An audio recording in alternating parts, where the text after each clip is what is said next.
십자가는 오늘날 우리에게 가장 유명하고 가장 인기 있는 액세서리이죠. 지역과 국가와 인종을 초월해서 수많은 여성들의 목에는 이 십자가 목걸이가 걸려 있습니다. 그 십자가는 그 여성의 패션과 재정적인 수준을 보여주기도 하죠. 만약에 고대 로마 사람들이 시간 여행을 해서 이곳에 온다면 아마 그래서 그 여성들의 목에 걸려 있는 그 십자가 목걸이를 본다면 굉장한 충격을 받을 것 같아요.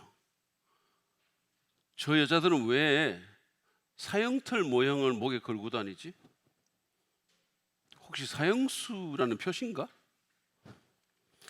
그런가 하면 이 십자가는 기독교의 상징이기도 하죠. 어떤 건물에 십자가가 붙어 있으면 우리는 그 건물이 교회나 또는 기독교와 연관된 그런 건물이라는 사실을 압니다. 저희 교회도 외벽에 이 십자가가 이렇게 새겨져 있고, 예전에 이 스크린 하기 전에는 강단 이쪽 벽에도 큰 십자가가 있었죠. 스크린이 처음 설치된 날 다들 막 와와 그러면서 엄청 막 놀래기도 하고 좋아하기도 하고, 그러면서 영화를 보자거나 무슨 월드컵 같이 보자거나 이런 망령된 소리를 할 때 목사님, 십자가가 사라져서 아쉬워요 라고 저한테 말을 했던 사람이 있었어요. 이 LED 스크린 설치와 연관해서 성도들이 보인 반응 중에 가장 경건한 반응이었어요. 아무튼 십자가는 우리의 종교가 기독교 또는 우리의 건물이 기독교 건물임을 보여줍니다. 근데 이 또한 로마 사람들이 보면 너무 이상하게 생각할 것 같아요. 건물에 큰 십자가가 이렇게 붙어 있으면 여기 사형 집행 장소인가? 여기 뭐지? 이렇게 생각할지 모릅니다.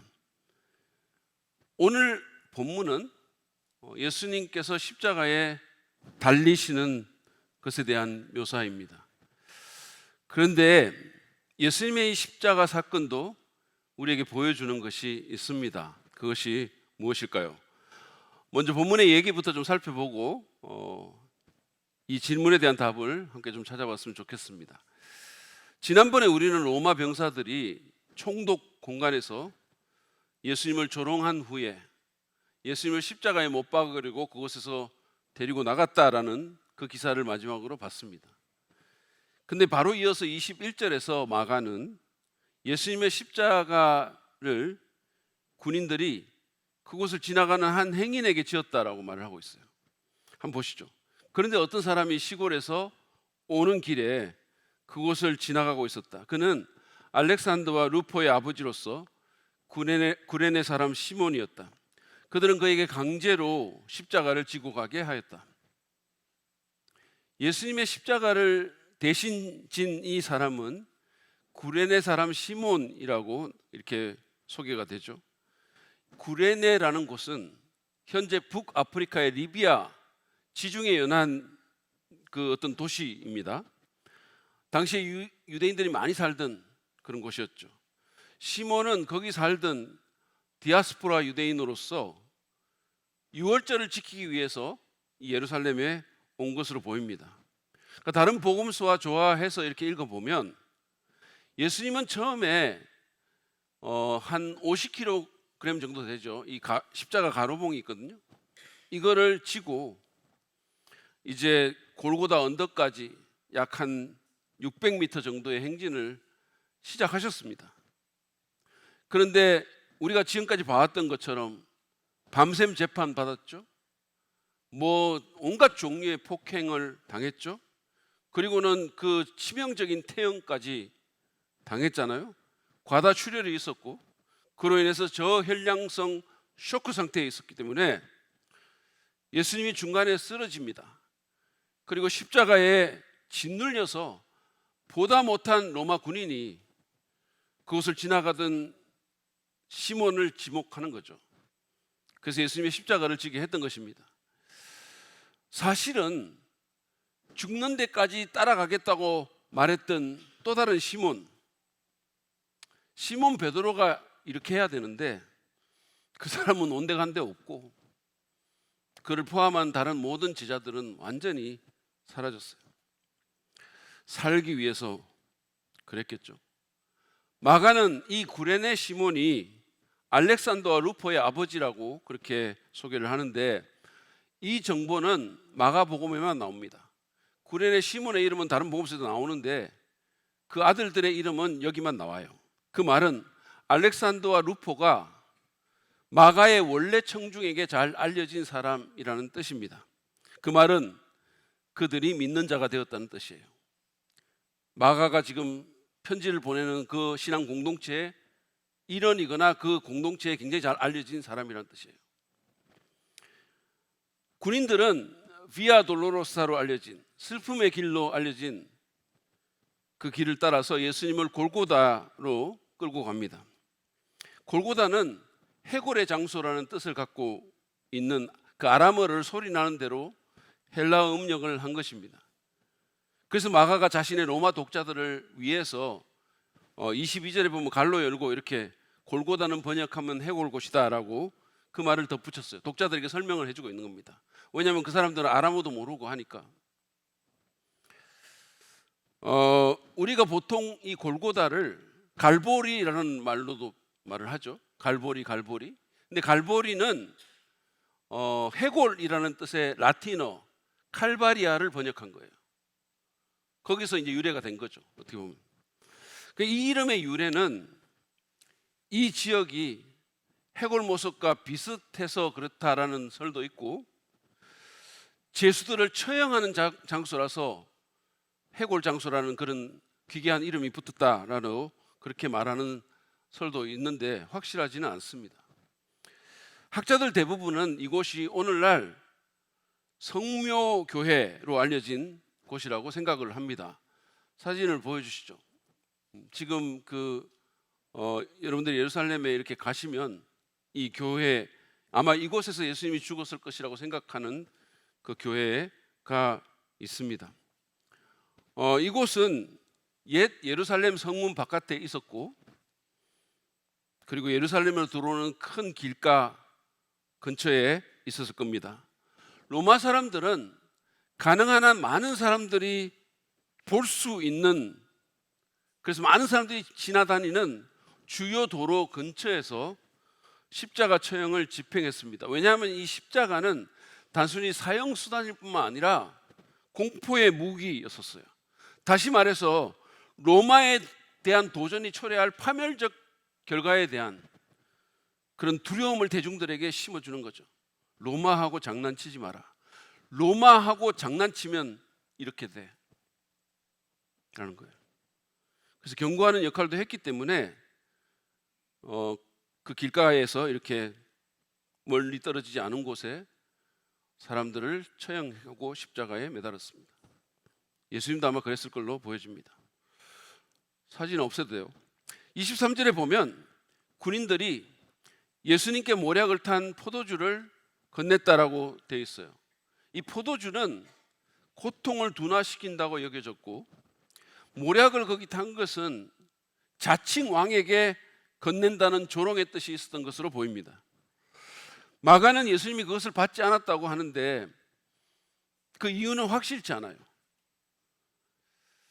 아마도 군인들의 조롱을 거부하시고 의식이 또렷한 상태 가운데서 용기와 존엄으로 자신의 죽음, 즉 자신의 메시아적 사명을 맞이하시기 위해서였을 것입니다. 24절부터 이 십자가 처형에 대한 묘사가 나와요. 여러분 24절 보시죠. 그들은 예수를 십자가에 못 박고 예수의 옷을 나누어 가졌는데 제비를 뽑아서 누가 무엇을 차지할지를 결정하였다. 그들은 예수를 십자가에 못 박고, 인류 역사상 가장 위대하고 가장 의미 있는 사건에 대해서 마가는 그들은 예수를 십자가에 못 박고라는 짧은 말로 표현하고 넘어갑니다. 헬라어로는 단 3마디만 묘사했어요. 3단어만 사용했어요. 마가뿐 아니라 네 복음서 모두가 십자가 처형을 놀랍도록 간결하게 묘사합니다. 왜 그랬을까요? 어떤 강해자는 말로 다 표현할 수가 없어서 그렇게 했다는 썰도 있고, 어떤 주석가는 대속과 구원의 그 십자가의 신학적 의미에 집중하게 하기 위해서 그랬을 것이라고 말을 합니다. 그러면 당시의 십자가 처형은 어떻게 이루어졌을까요? 구체적으로 먼저 죄인을 십자가에 눕힙니다. 가루봉에다가 이렇게 팔을 펴게 해가지고 약 18cm가 되는 대못으로 양 손목에 그것을 박아요. 중추신경이 지나가는 바로 그 위치에 못을 박아서 그 신경을 완전히 파괴해버립니다. 그 고통은 펜치로 척골신경을 잡아서 완전히 비틀어 버리는 것 같은데 말로 표현할 수 없는 고통이라고 합니다. 그런 다음에 제수를 매단 채 십자가를 들어 올리죠. 그리고는 복숭아뼈 바로 아래에 또 못을 박습니다.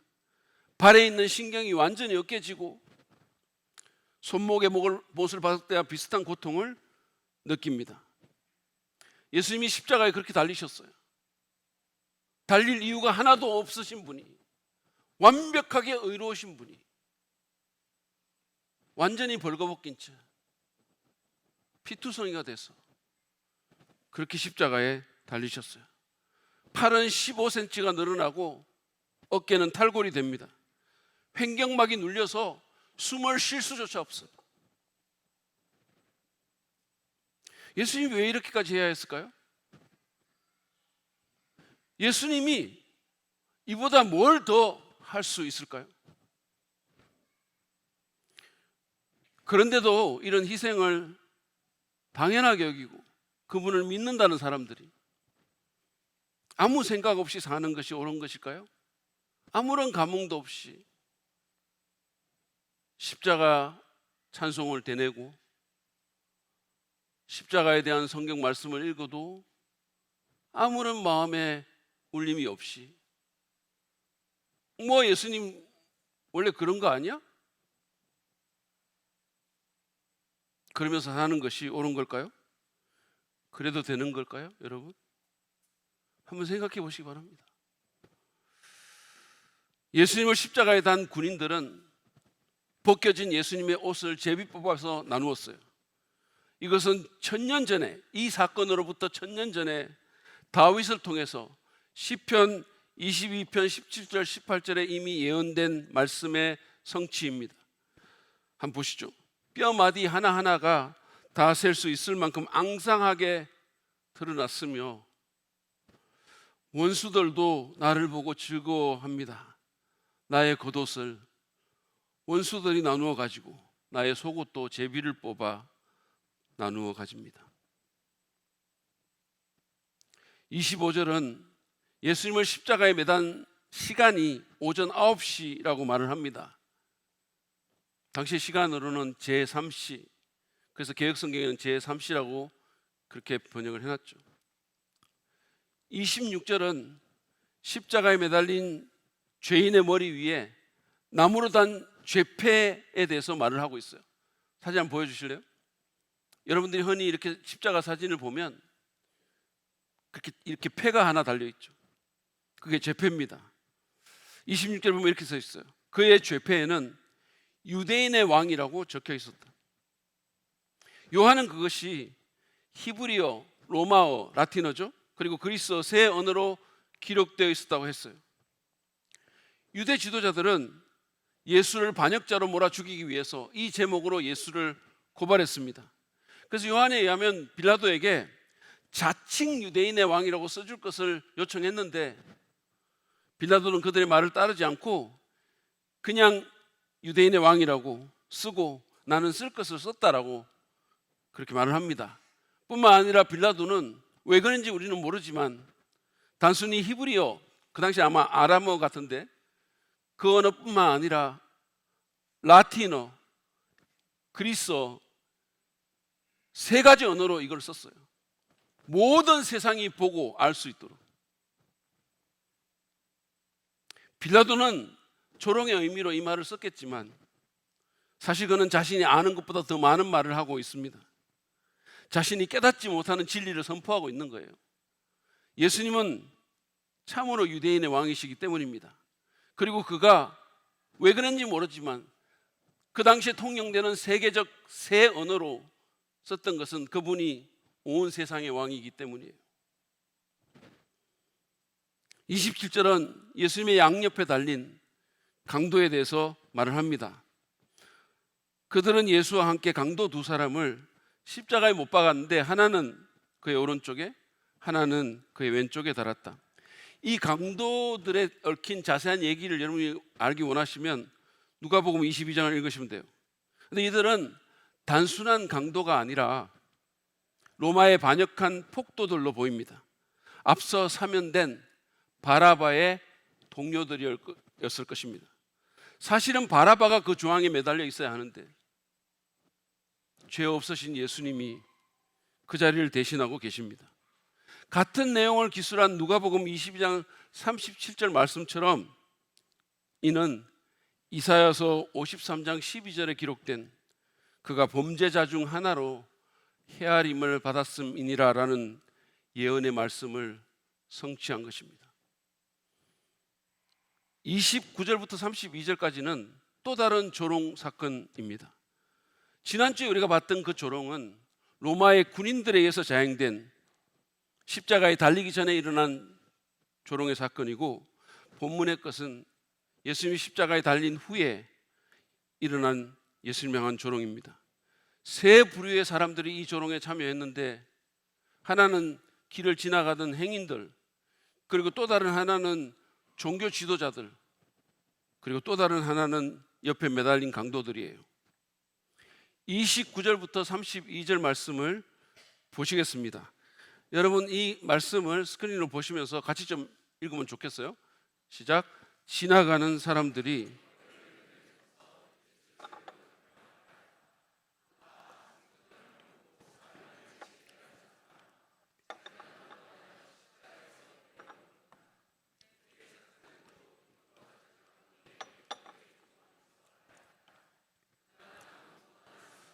자기는 구원하지 못하는구나. 이스라엘의 왕 그리스도는 지금 십자가에서 내려와 봐라. 그래서 우리로 하여금 보고 믿게 하여라. 예수와 함께 십자가에 달린 두 사람도 그를 욕하였다. 지나가는 사람들이 욕했다는 것은, 모욕했다는 것은 민심이 완전히 돌아섰다는 뜻입니다. 이스라엘의 정치적인 해방을 기대했다가 무력하게 당하는 예수님께 실망한 그들은 대제사장의 선동에 그냥 넘어갔어요. 그래서 욕하는 겁니다. 모욕하고 조롱하는 거예요. 얼마 전까지는 환호하고 호산나를 외쳤던 사람들이에요. 종교 지도자들의 조롱은 일종의 자축입니다. 그들은 마침내 자기들의 목표를 이루어서 자신들의 정적이라고 해야 될까요? 어쨌든 그 에너미를 제거한 그 성공을 서로 경축하면서 예수님을 조롱하고 있습니다. 꼴 좋다. 한때 잘 나갔다며. 그러면 한번 내려와 봐. 심지어 같이 못 박힌 강도들조차 예수님을 욕합니다. 조롱의 내용은 기본적으로 자기도 구원하지 못하는 인간이 무슨 인류 구원이니 초자연적 성전 재건이니 되지도 않는 소리를 짓거리고 있냐는 겁니다. 그러나 여러분, 예수님이 자기를 구원하기 위해서 십자가에서 내려오시면 인류 구원은 물거품이 되죠. 그렇게 조롱함에도 불구하고 예수님은 꿋꿋하게 거기 그냥 매달려 계십니다. 이것이 오늘 본문의 얘기예요. 이 십자가 이야기가 우리에게 보여주는 것이 무엇일까요? 먼저는 십자가는 억지로 감당하는 헌신에도 은혜가 있음을 우리에게 보여줍니다. 억지로 지는 십자가에도 은혜를 주실 수 있음을 이 얘기가 보여주고 있어요. 본문에서 예수님의 십자가를 대신 졌던 구레네 시몬은 그냥 길 가다가 징발된 사람입니다. 그냥 잘못된 시간에 잘못된 곳에 있다가 그냥 이런 소위 재수 없는 일을 당한 거예요. 저희 양육반에는 성경 암송을 점검하는 그런 시간이 있거든요. 근데 요즘 제가 저하고 눈이 제일 먼저 딱 맞춘 사람을 제일 먼저 시켜요. 아마 저하고 눈이 이렇게 어쩌다가 마주쳐가지고 제일 먼저 하는 그 사람은 에이, 왜 하필 그때 그 시간에 내 눈이 목사님 쪽으로 갔지? 내 눈을 빼버리고 싶다, 뭐 그런 마음으로 할지 모르겠어요.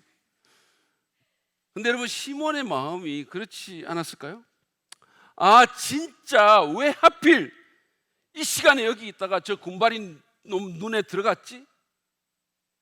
재수 온 붙었다. 그는 오만 인상을 쓰고 예수님의 십자가를 졌을 겁니다. 근데 여러분, 그걸로 그의 이야기가 끝이 아니었어요. 만약에 그가 그렇게 계속 불평하고 십자가 막 지고 목표점에 가서 그냥 내팽개치고 가버렸다면 그의 얘기는 복음서에 남지 않았을 겁니다.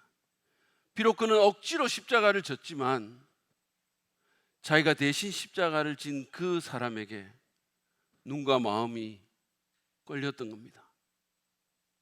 무언가 비범함, 그 비범함을 본 거예요. 하나님께서 시몬의 마음에 은혜를 주신 거죠. 하나님께서 그의 마음속에서 무슨 일을 하고 계셨던 거예요. 그는 아마 골고다에 도착해서 예수님이 십자가에 달려 죽어가는 모습을 끝까지 지켜봤을 것입니다. 그리고는 백부장이 그랬던 것처럼 저분은 참으로 하나님의 아들이었다 라고 고백하며 예수님을 믿었던 것 같습니다. 근데 마가는 아까도 우리가 본 것처럼 이 구레네 시몬의 이름뿐만 아니라 그 아들 둘의 이름도 같이 거명하죠. 알렉산더와 루포의 아버지라고 했어요. 그 말은 그 두 아들도 그리스도인이 되었다는 뜻입니다. 제가 이 시리즈 처음에 마가가 로마의 그리스도인에게 자기의 복음서를 썼다고 말을 했어요. 그 말은 로마의 성도들이 알렉산더와 루포를 안다는 뜻입니다. 그리고 더 구체적으로는 그들이 로마 교회의 성도일 가능성이 아주 크다는 뜻이에요. 실제로 이 중에 루포의 이름은 사도 바울이 로마 교회에 보낸 편지에서 나옵니다. 로마서 16장 13절을 보시죠. 주님 안에서 택하심을 받은 루포와 그의 어머니에게 문안하여 주십시오. 그의 어머니는 곧 내 어머니이기도 합니다. 이 루포와 그 루포가 동일 인물이라면 그의 어머니는 구레네 시몬의 아내입니다. 바울은 그녀가 자신의 영적 어머니라고 말했어요. 억지로 십자가 졌는데 온 가족이 예수님을 믿고 교회의 중요한 사역자가 된 것입니다. 처음에는 억지로 한 것이었는데 그 헌신에도 하나님이 은혜를 베푸셨던 것이죠. 우리의 삶에도 오늘 구레네 시몬이 그랬던 것처럼 억지로 지는 십자가나 억지로 하는 헌신이 있을 수 있어요.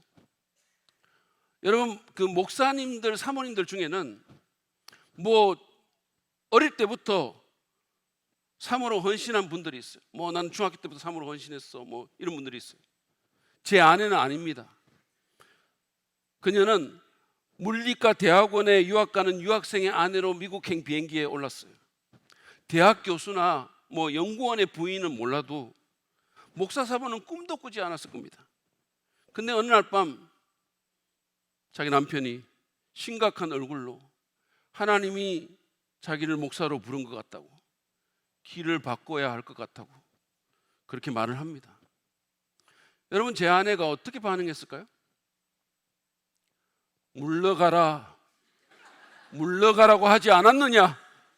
내 이놈 썩 꺼지거라! 감히 누구를 능멸하는 겐가? 라고 말했을까요? 그러지 않았습니다. 제 아내가, 제가 굉장히 오랜 시간을 말했거든요. 오랜 시간 한마디 말도 없이 제 얘기를 듣고 있다가 울었어요. 그냥 막 울더라고. 그래서 목사 사모가 된 겁니다. 기뻐서 한 거 아니에요. 차마 한 남자의 인생을 불행하게 만들 수가 없어서 마지못해 억지로 한 헌신입니다. 그런데 그 헌신에 하나님이 은혜를 베푸셨어요. 사람들을 만나게 되고 기도하게 되고 섬기게 되고 그러면서 믿음과 인격과 영성이 자라게 하셨습니다. 지금은 대사랑 믿는 교회의 왕삼으로 호사를 누리고 더 이상 좋을 수 없는 인생을 살고 있어요. 10대 때부터 사모 헌신했다는 그 어떤 사모보다 더 잘하고 있어요. 왜 아멘 안 하십니까? 여러분, 저는 지금 요즘 노후 준비에 신경을 많이 쓰고 있어요. 근데 여러분도 마찬가지예요. 여러분 중에도 하필 그 시간에 거기 있다가 로마 병정 같은 저나 교육자들 만나가지고 사역계의 길로 양육반으로 들어온 사람이 있어요. 그렇습니다. 원치 않는 상황, 피하고 싶은 책임, 부담스러운 헌신, 억지로 지는 십자가가 있습니다. 근데 하나님은 바로 그 자리에서 일하시는 거예요. 처음에는 그렇게까지 즐겁지 않았는데, 처음에는 어쩌다 보니까 그렇게 했는데 하나님이 은혜를 주시는 거예요. 여러분, 신앙생활을 하면서 늘 기쁨으로 헌신하고 늘 즐거워서 십자가 지는 거 아닙니다. 때로 우리가 감당해야 될 헌신이 무게가 너무 무겁고 힘겹게 느껴질 수가 있어요. 때로는 내가 뱉은 말이 내가 왜 그랬을까 엄청 후회하면서 뱉었으니까 어쩔 수 없이 할 수도 있어요.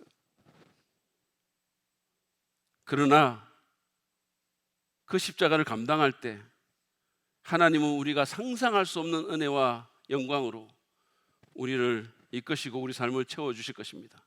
믿으시기 바랍니다. 두 번째로, 십자가는 모든 일이 하나님의 주권적인 계획 가운데 이루어짐을 우리에게 보여줍니다. 모든 일이 우연이 아니고 하나님의 계획 가운데 이루어짐을 이 사건이 잘 보여주죠. 본문을 보면 예수님이 마치 도살장에 끌려가는 양처럼 무력하게 힘없이 골고다로 끌려가서 강도 두 사람 사이에서 십자가에 달리십니다. 군인들은 벗겨진 예수님의 옷을 뽑아서 제비 뽑고 나누고, 행인들과 대제사장 등 사람들은 예수님을 조롱합니다. 겉으로 보면 이런 것들이 완전히 무질서하고 우연한 사건처럼 보여요. 십자가 처형도 종교 지도자들 간의 파워 게임에서 밀려서 그렇게 된 것 같이 보여요. 그러나 그렇지 않습니다. 이미 우리가 본 것처럼 이런 모든 것들은 700년 전, 1000년 전 예언된 일들이었어요. 모든 것은 하나님의 계획 속에 있었습니다. 십자가는 우연이 아니라 하나님의 계획입니다. 사람들은 예수님을 죽이고 있다고 생각했겠지만 하나님은 만세 전부터 작정한 구원의 계획을 이루고 계셨던 겁니다. 사람들은 또는 마귀는 자기가 승리하고 있다고 생각했겠지만 오히려 그들은 하나님의 승리하신 가운데 패배로 내려가고 있었던 것입니다. 여러분, 우리의 삶 속에 좋지 않은 일이 생기거나 이해할 수 없는 일들이 일어날 수 있어요. 우리는 왜 이런 일이 생기지? 이거 진짜 이해가 안 돼. 아니 왜? 라고 하면서 고개를 흔들 수 있어요. 저는 저희 아들의 결혼을 정말로 오래전부터 바라고 기도했어요. 대학 때부터 그냥 미국에 가서 혼자 늘 살았기 때문에 외롭게 살았어요. 그래서 가능한 한 빨리 결혼했으면 싶었어요. 근데 대학 졸업하고 무려 13년이 지났어야 간신히 결혼했어요. 그동안 제가 마음고생을 얼마나 했는지 모릅니다. 그래서 제가 다른 교회 집회 강사로 가가지고 거기서 설교해야 되는 사람이 공개적으로 며느리 모집 광고하고 오지랖 떨고 평생 혼자 살까봐 얼마나 마음을 졸였는지 몰라요. 왜 이리 늦게 기도 응답을 해주시는지 이해가 되지 않았어요. 길이 전혀 안 열리고 안 보이고 애는 너무 소극적이고 여자들은 어디 갔는지 보이지도 않고 이해가 안 됐어요. 근데 지금은 좀 이해가 됩니다. 제 아들이 그 긴 시간 동안 외로움을 뼛속 깊이 느끼게 해서 자아를 완전히 깨부수고 그냥 자기 와이프 뜻대로 살게 하기 위해서였어요.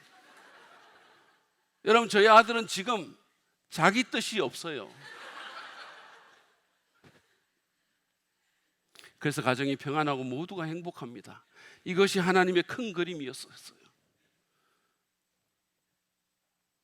한 아이가 퍼즐을 맞추다가 짜증을 냅니다. 이건 왜 이렇게 이상해? 전혀 맞지를 않아. 그때 옆에 있던 엄마가 전체 그림을 보여주죠. 아이에게는 조각이 혼란스럽지만 엄마에게는 이미 완성된 그림이 보이는 겁니다. 우리의 인생도 마찬가지예요. 우리는 지금의 상황만 봅니다. 왜 이런 일이 생기지? 왜 이렇게 아프지? 이 일은 정말 이해가 안 돼. 왜 나만? 하지만 하나님은 전체 그림을 보고 계십니다. 십자가는 다음의 메시지를 번쩍이는 전광판과 같아요. 하나님은 다 계획이 있어. 하나님의 계획은 실패하지 않아. 혼란 속에서도 하나님은 일하고 계신다고. 여러분, 지금 이해되지 않는 일이 있으십니까? 혼란스러우신가요? 너무 아프십니까? 고난, 실패, 억울함이 힘들게 하시나요? 근데 제가 굿뉴스를 여러분에게 전해드립니다. 그것조차 하나님의 계획 안에 있습니다. 하나님의 계획 바깥에 있지 않아요. 예수님의 십자가는 우리에게 하나님이 여전히 통치하고 계신다는 확신을 줍니다. 그것은 하나님이 우리를 향해서 드신 큰 팻말과 같아요. 내게는 다 계획이 있어. 끝까지 나를 신뢰해. 나는 내가 무슨 일을 하고 있는지 잘 안다고. 그렇습니다. 모든 일이 하나님의 주권 가운데 이루어짐을 인식하고 여러분 견디세요. 조금 더 견뎌보십시오. 어려움 견디고 있는 자리에서 이해할 수 없지만 헌신하는 여러분 되시기를 바랍니다. 마지막으로 십자가는 구원이 자기 희생을 통해서 이루어짐을 우리에게 또한 보여줍니다. 우리가 희생할 때 구원이 이루어짐을 십자가는 우리에게 보여줍니다. 본문에서 예수님을 조롱했던 사람들이 요구했던 게 뭡니까? 네 자신을 구원하라라는 거예요. 자기나 구원하여 십자가에서 내려오려무나 그가 남은 구원하였으나 자기는 구원하지 못하는구나. 이 말은 조롱이에요. 그러나 여러분 생각해 보십시오. 만약에 예수님이 자기를 구원하기 위해서 십자가에 내려온다면 어떻게 우리를 구원하시겠습니까?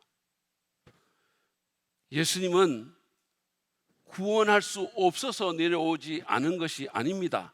예수님은 구원하기 위해서 내려오지 않으신 거예요. 우리를 구원하기 위해서. 그분이 자신을 살리면 우리가 죽잖아요.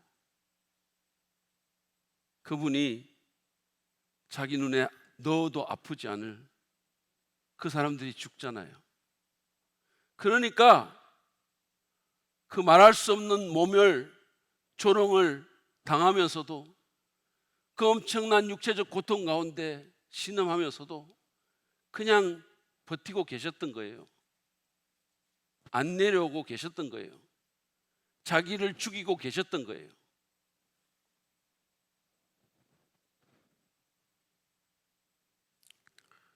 자신을 내어주셨기에 우리가 사는 겁니다. 여러분, 복음의 핵심은 예수님이 우리를 구원하기 위해서 자기의 구원을 포기하신 데 있습니다.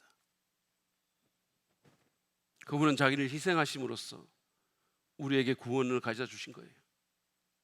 우리의 영원한 운명을 바꿔주신 거예요. 그렇습니다. 구원은 자기 희생을 통해서 옵니다. 예수님의 십자가는 그 사실을 분명하게 보여줍니다. 그런데 여러분, 이 원리는 우리 삶 속에서도 볼 수 있잖아요. 아마 지금 기억하시는 분이 계실지 모르겠는데 2023년도 성탄절날 서울의 한 아파트에서 화재가 발생했어요. 그때 한 아빠가 7개월 된 자기 아이를 살리기 위해 가지고 그 아이를 이불에 이렇게 싸가지고 안고 그리고는 자기 등을 아래로 해가지고 4층 베란다에서 뛰어내렸어요.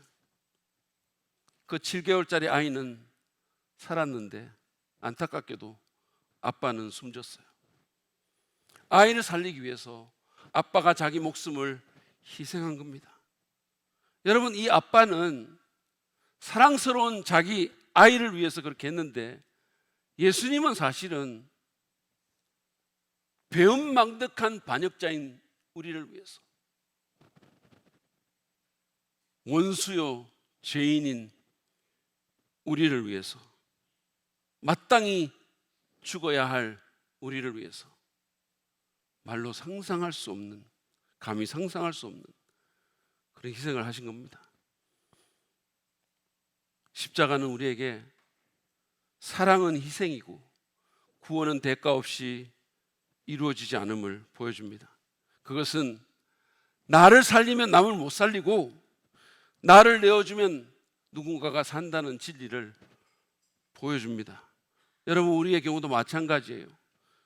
누군가를 살리고 누군가를 구원하려고 한다면 우리가 희생해야 됩니다.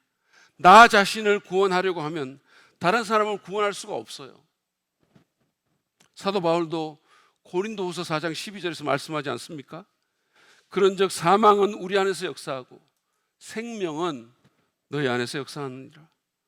복음을 전하기 위해서 목숨을 건 희생과 고난을 감내할 때 구원의 역사가 일어나고 새로운 영적 생명이 탄생하며 성장한다는 뜻입니다. 내 마이너스가 누군가의 플러스가 된다는 그 신년 부흥의 말씀을 여러분 지금도 기억하십니까? 아름다운 이름 순장이라는 책에 보면 정경미라는 분의 간증이 나와요. 아이 둘을 키우면서 살기 바쁠 때 우연히 어떤 그리스도인을 만났어요. 어디 사냐고 묻기에 설마 30분이나 떨어져 있는 곳에 올까 싶어서 주소를 가르쳐 줬대요. 그런데 사흘이 멀다고 찾아오는 거예요. 없는 척하기도 하고 문도 열어주지 않지 그냥 돌아가라고 수십 차례 얘기했는데, 그 굴욕을 당하면서도 아랑곳 없이 찾아오는 거예요.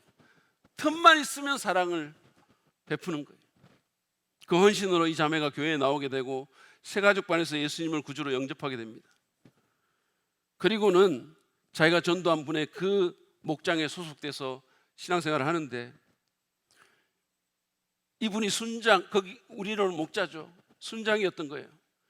그러니까 교회 수련회 같은 거 갈 때마다 용돈도 주고 꼭 친정 엄마처럼 해줬대요. 아주 세밀한 것도 놓치지 않고 챙겨줬다는 겁니다. 따뜻하게 말하고 딸처럼 대했다는 거예요. 그 성김이 너무 고마워가지고 새벽 기도에 나가서 엉엉 울면서 기도하기도 했대요. 하나님 왜요? 저분은 왜 저러신대요?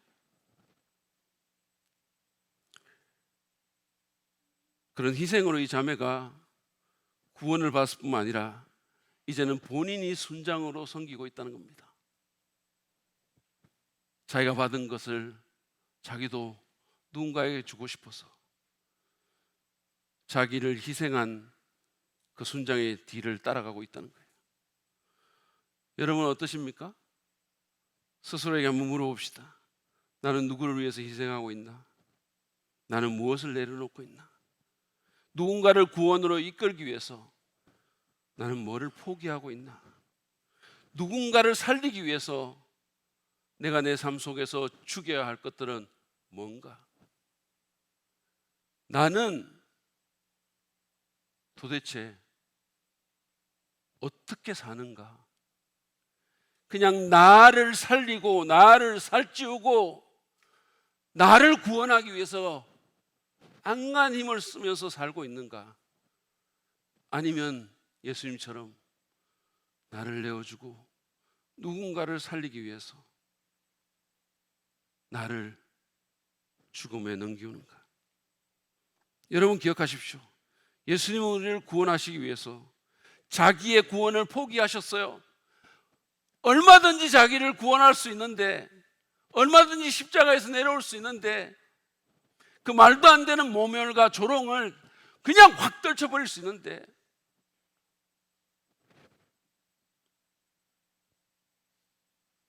그 끔찍한 십자가의 고통과 조롱 가운데 그분이 죽으심으로 우리가 살게 된 겁니다. 이제 우리가 그분의 뒤를 따를 차례예요. 십자가에서 보여주신 그 희생을 본받아서 자신을 내어줌으로써 누군가를 살리는, 누군가의 삶을 풍성하게 하는 우리가 되기를 바랍니다. 오늘 우리는 십자가가 보여주는 세 가지 진리를 보았습니다. 그것은 억지로 감당하는 헌신에도 은혜가 있다는 것과 이해할 수 없는 일, 고통스러운 일을 포함한 모든 것이 하나님의 주권적인 계획 가운데 있다는 것, 그리고 구원이 자기 희생을 통해서 온다는 것이었습니다. 혹시 지금 억지로 지는 십자가가 있습니까? 이해되지 않는 상황 속에 있으신가요? 내려놓기 어려운 것이 있으십니까? 십자가를 바라봅시다. 그곳에서 하나님은 지금도 말씀하십니다. 나는 너의 헌신을 보고 있어. 억지로 한 네 헌신도 나는 절대로 잊지 않아. 나는 또한 큰 그림을 보며 거룩한 계획 가운데 너를 위해서 일하고 있단다. 나는 너를 살리기 위해서 아들을 희생했어. 이제 너도 그 길을 따라오지 않으련? 여러분 어떻게 하시겠습니까? 이제 선택은 우리에게 달려 있어요.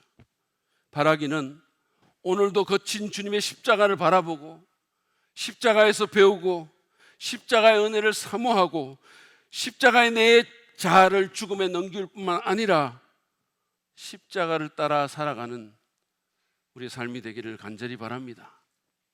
그래서 여러분, 우리도 사는 것처럼 살고 주님도 높임 받으시고 누군가가 살아나는 놀라운 역사가 있기를 주님의 이름으로 축원합니다. 아멘.